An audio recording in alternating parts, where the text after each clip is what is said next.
suite à l'ETS Championship de Namur que Corentin a fini premier avec sa DL McMake. Est-ce que tu sais nous expliquer un peu pourquoi tu as pris ce deck-là?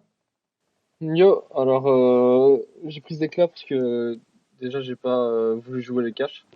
Je trouve ça trop répétitif, un peu comme Flunder. Sprite, je suis pas fan du gameplay. Branded, pareil. Tyr, bah on n'en parle plus. Du coup, je me suis dit que Matmec était un bon choix parce que vu que Tyr est plus vraiment dans le format, il y a plus vraiment de Beasted. En soi, c'est un deck carré, le deck fait toujours ce qu'il fait de base. Donc voilà, je pensais que c'était un bon choix de deck pour ce raison-là. Ok. Et t'as affronté quoi alors? T'as fait 5 rondes, c'est ça? J'ai fait 5 rounds, ouais. J'ai affronté du Trap Trick. J'ai affronté un tir Ichizu Kashtira. Et j'ai affronté un Kashtira Scarecrow, exactement. Donc, le ratio de base, 3 circulaires, 3 diamètres, ça on n'en discute pas. Pour les extenders, j'ai choisi de jouer 2 additions de soustraction parce que on a voulu tester Xyz dans le deck. Au tout début du deck, vers l'Europe, on trouvait qu'Xyz c'est pas fameux. Après, dans ce format-ci, je trouve que, au vu des entraps, etc., Exceed remplace très bien les deux additions, soustraction. Bon, dans tous les cas, faut le maximiser, le jouer en 3 si on veut le jouer. Il m'a beaucoup servi. Le deck passe à travers deux entraps quand on a un Exceed en main. Deux Sigma, parce que au cas où on s'en fait ban 1 ou dans le combo de base, on se prend une entrap, on est obligé de le reborn, etc. Multiplication. Alors, multiplication, c'est genre quasi obligatoire pour moi avec la machine OTK qui est la synchro. Elle permet de faire des OTK même si le gars a tout en def grâce à la vague golem. Il y a quelques petites subtilités avec soustraction, etc. Qui fait que multiplication pour moi c'est le GOAT. Excentrique comme bridge. Donc tous les 3 étoiles deviennent soit un circulaire, soit un diamètre. On parle pas. 3 small world, 3 signet classiques. La reborn. C'est rare quand j'en ai besoin, mais en dernière round, elle m'a permis de faire un OTK. Une trappe, parce que le deck va pas au grind. Du coup, je vois pas l'intérêt d'en jouer deux.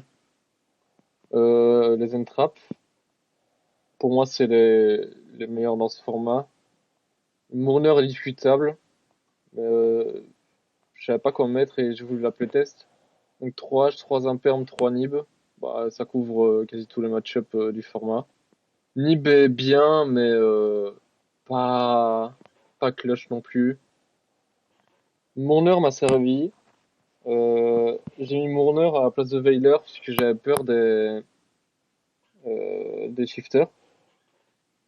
Donc je me suis dit que s'il y avait shifter dans le format, il fallait que mon entrap soit en vie.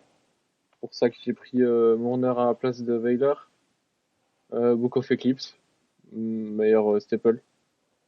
Elle permet de rasboard tout et de jouer comme un goal en mode TK. Le mono lava golem, il est fine parce qu'on peut aller chercher avec Small World. Donc n'importe quel light passe par Nib et donne lava. Ça m'a clutch une game.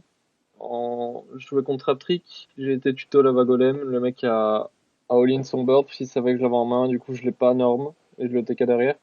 Le side deck, je pense que c'est un side assez classique avec 3 Evenly, 3 barrières dim qui est quasi obligatoire dans ce format. Anti-spell, je l'ai pas rentré une seule fois. Cosmic, parce qu'il y avait labyrinthe. Trap Trick, même si ça joue pas vraiment, enfin ça place pas vraiment cette trappe à l'avance.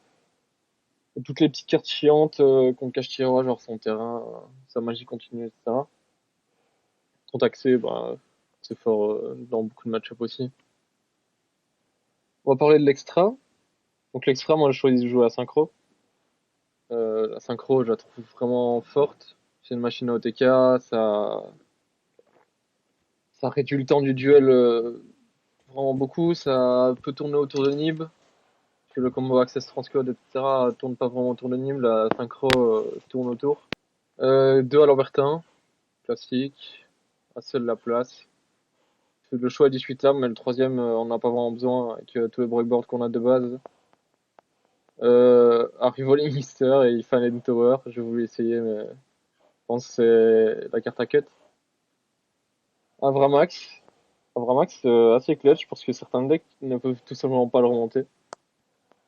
Donc, les gens se coupent de base. Le combo, euh, le combo Access Code, Transcode, OTK.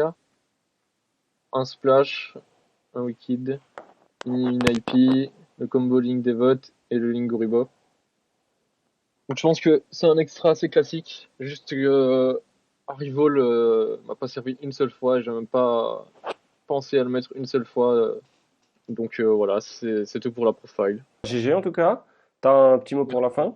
Bah, merci à Renlo qui m'a prêté toutes les cartes manquantes. Gros big up à la team et on se voit au prochain event.